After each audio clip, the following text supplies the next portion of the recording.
Um, Good afternoon, ladies and gentlemen. My name is Xing Fang. I'm the co-chair of this session. So first, let's welcome our first presenter of this session, Dr. George Markowsky. And Dr. George Markowsky is a professor at the University of Maine. He got his PhD degree at Harvard University, and he also worked at IBM Watson Research Center. Okay.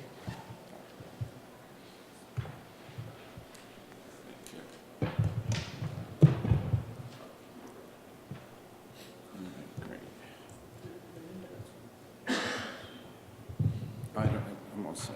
I have my own notes.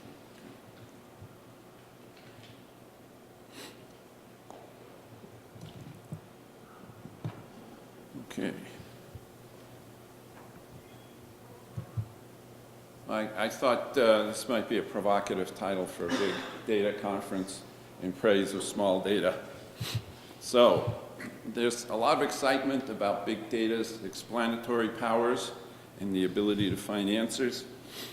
But it's important not to overlook the fact that people don't always have the capacity to understand big data, and it's extremely important to organize it. And so the thrust of my talk is to encourage people to look for small data explanations in big data models with the goal of coming up with models that are comprehensible to people. So in particular, I'm going to look at two examples, and there'll be other instances, for which small data interpretations have all the power and are more comprehensible than the original big data models. So the first one is going to go way back in history, 500 years or so, to Copernicus. We'll talk about the Copernican solar system model. And then the second example is going to illustrate it's going to relate to a paper I read about the search for Paul Revere and identifying him as a terrorist from the British perspective. A very early statement of this principle is known as Occam's Razor, and here's a picture of Occam, and it says entities are not to be multiplied without necessity.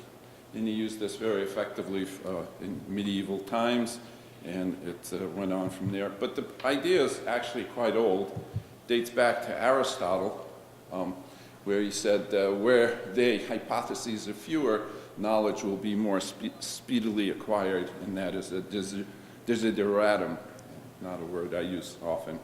But this whole idea of keeping things simple and small has a long and venerable history. So here's a quote from Isaac Newton: "Truth is ever to be found in the simplicity and not in the multiplicity and confusion of things." George Boole, who's one of the patron saints of computer science, has also said, no matter how correct a mathematical theorem may appear to be, one ought never to be satisfied that there was not something imperfect about it until it also gives the impression of being beautiful. So elegance and all that is really what we should strive for in our explanations. There's a quote from a mathematician, Paul Albert Gordon, when he looked at the work of Hilbert that was so elegant, so smooth. He said, "This is no longer mathematics, this is theology." Now, some people say that this quote is not legitimate, that it's made up, but I like it anyway, so I'll treat it as legitimate. There's evidence to suggest that Einstein didn't really care about the empirical verification of relativity. He knew it was true just because it was so beautiful and elegant. See, I'm just putting a whole lot of authorities on my side. That's the point of this. And here's an interesting quote from Weil, and it concludes with, well, if I had to choose between being true and beautiful, he would always go with the beautiful. Paul Dirac, and so you can see all these famous and distinguished mathematicians, physicists, philosophers all went for elegance and beauty and comprehension. So Banach, also one of the great mathematicians of the 20th century, was also motivated by beauty. And then there was this very interesting character, Paul Erdős, who traveled all over the world, worked with people. He has something like 15, maybe 1,700 papers, and he had this theory that all really elegant solutions lived in a book created by God, and so he would see something very elegant, he would say, this one's from the book. Okay, but now, bringing it back to sort of reality, usually when you're using big data or any other kind of data, you want to have a solution to a problem that you're going to then use in building some application. And one of the things that I teach my students in computer science is that complexity is always the most difficult. It's the big problem when building applications. It's a big issue in computing systems. How can you keep complexity down? And to a certain extent, software engineering is the study of managing complexity. How can you deal with things in a way that you just don't get completely overwhelmed. And in particular, programming would break down quickly without tools and discipline.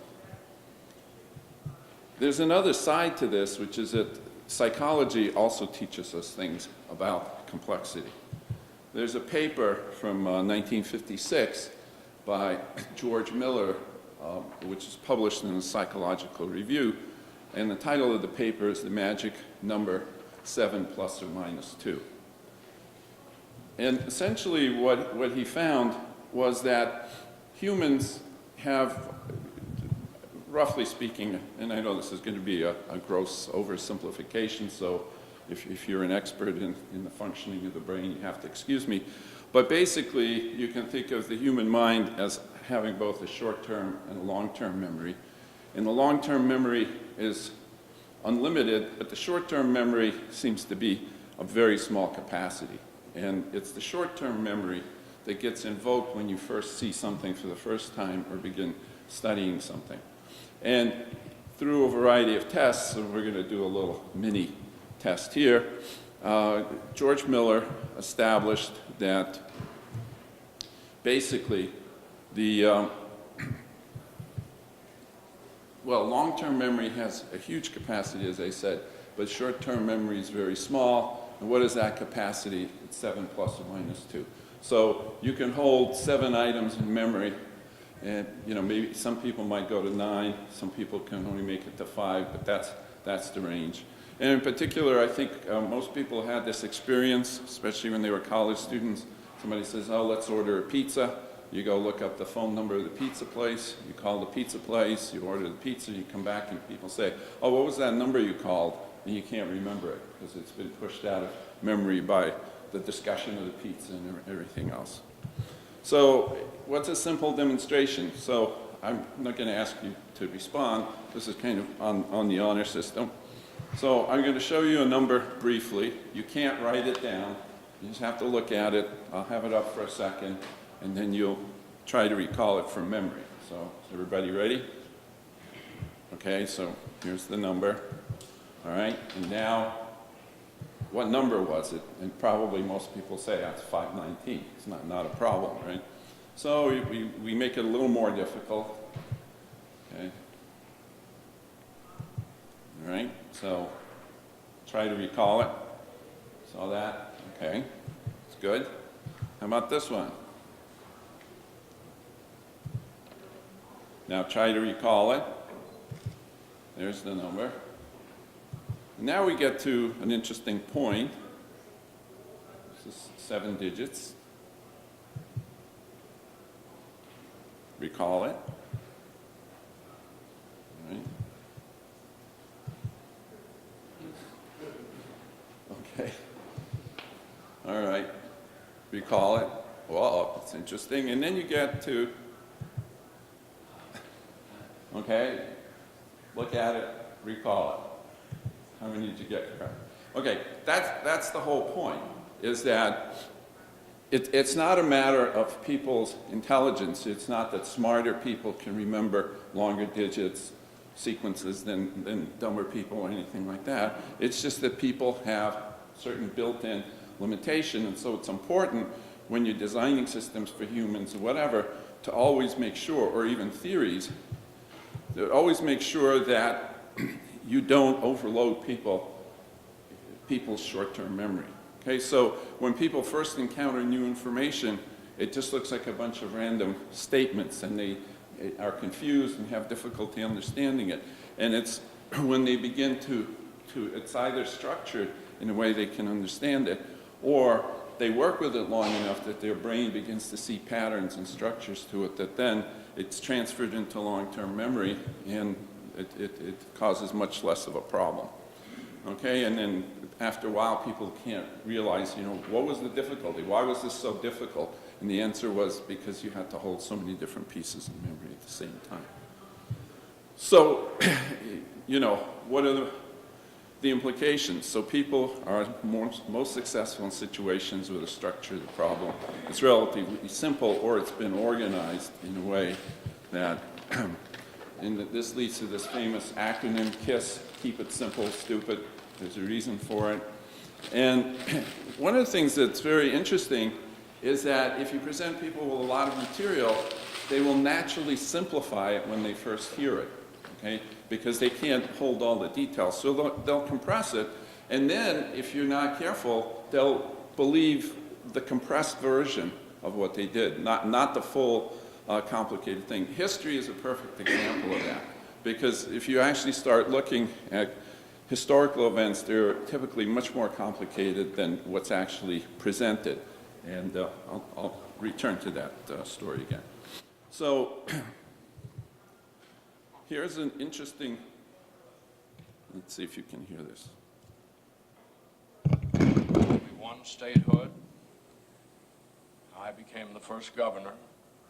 3 terms as governor, 2 terms in the Senate, ambassador to the court of St. James, back again to the Senate, and a man who, with a snap of his fingers, could be the next vice president of the United States.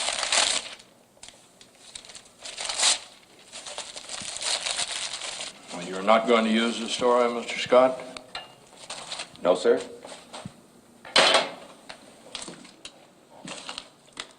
This is the West, sir. When the legend becomes fact, print the legend. I had to play that. That was a great movie, and that's how it ends. So they go through the whole thing, and the guy basically said, well, people aren't going to believe the story anyway, so we just keep printing the legend. All right, so this is the general philosophical part. Now let's look at some of the specifics. Oh, okay, no, okay.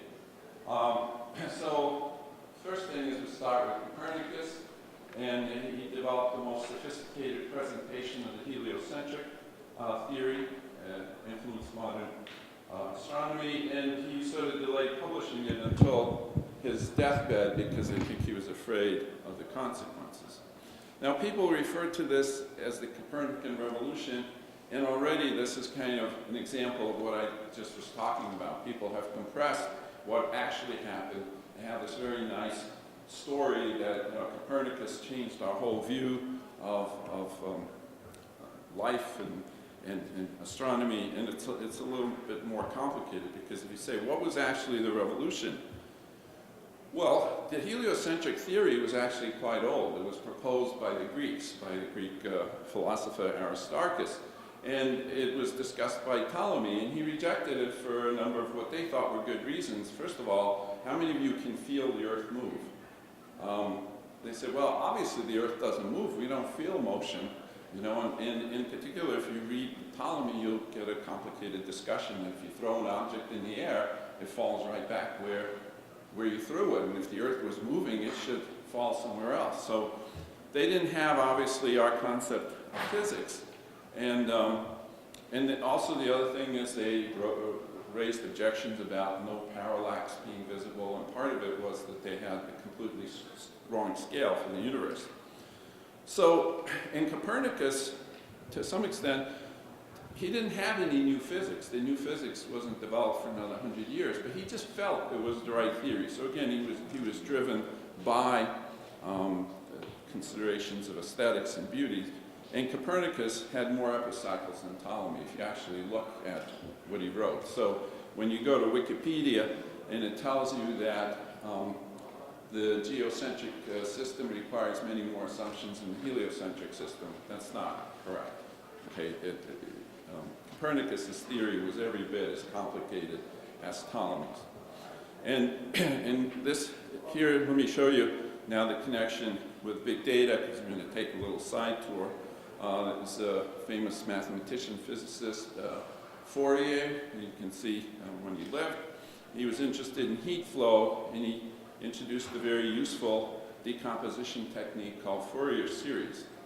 And Fourier Series is very general, so if you take this curve, and you notice this curve it's a triangle, it's a sawtooth wave, and you can see it consists of two line segments.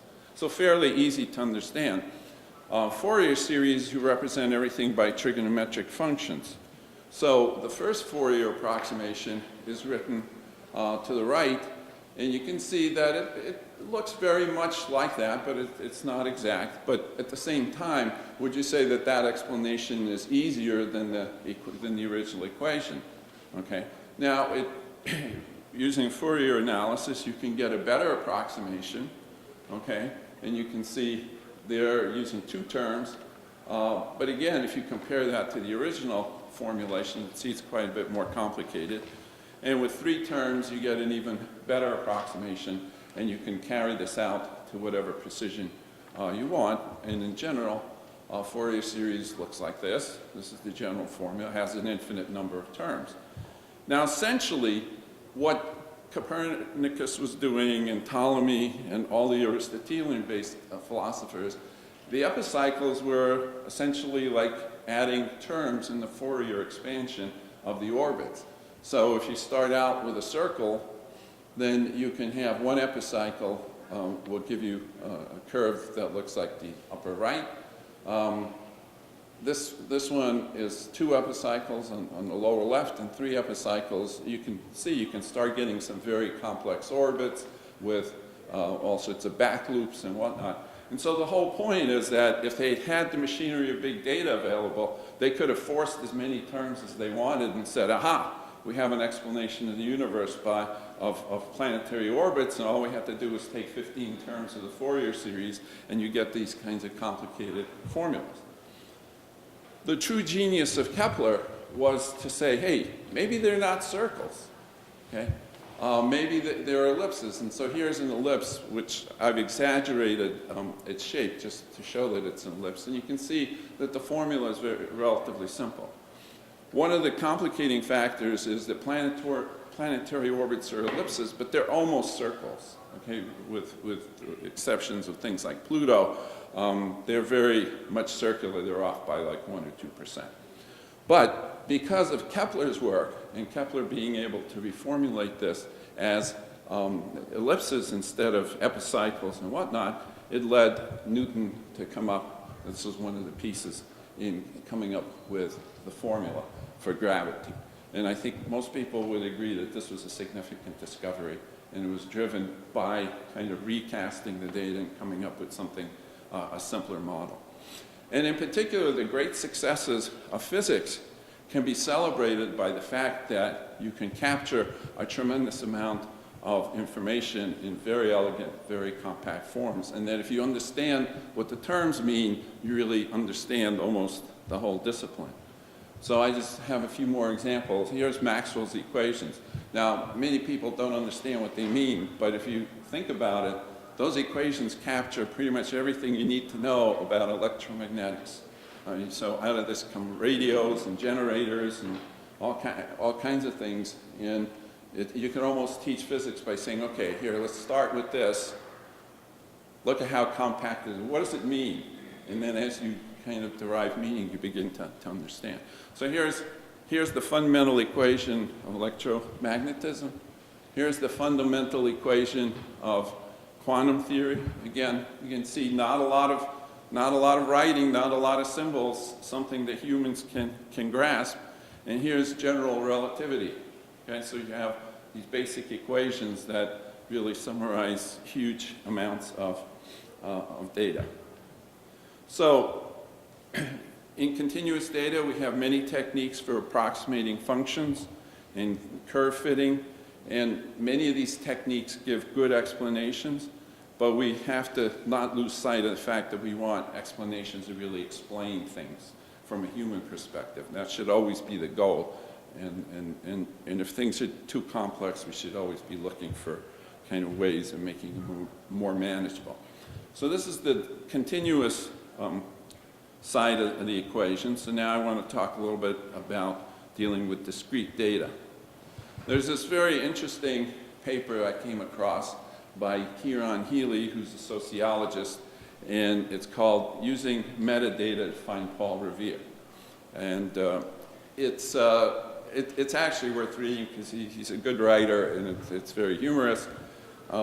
And he's using the techniques of BIGDATA, B-I-G-G-E data, and you can see the date is 1772. So this is in the form of a secret agent for the British government reporting on terrorists in colonial America. The historical data is taken from Paul Revere's Ride, very interesting book. And if you read it, you also realize that the whole story of Paul Revere has passed into mythology, and his Ride is much more complicated than it appears. It was actually a group effort, and so I recommend both that paper and this book. But what's interesting about this book, and this is the starting point, is that in the book produces a table with 254 people and 7 sort of clusterings of people. So the first 5 are different societies: St. Andrew's Lodge, Loyal 9, North Caucus, Long Room Club, the Boston Committee. And the last 2, one is a list that the British kept of perceived enemies of the British government, and the last is the participants in the Tea Party, all the people who participated in the Boston Tea Party and tossed it over.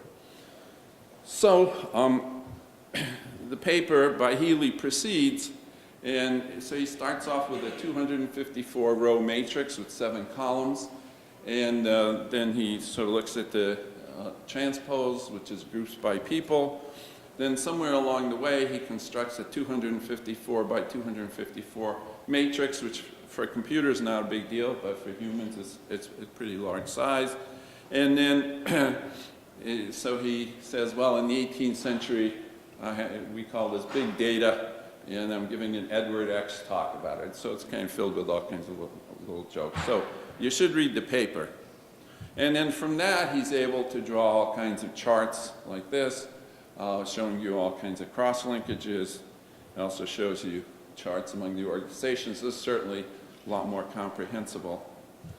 But there's a key observation that simplifies the analysis a lot, which is that if you have a table of people and memberships, you really don't have to worry about the people anymore. You just have to look at the membership patterns.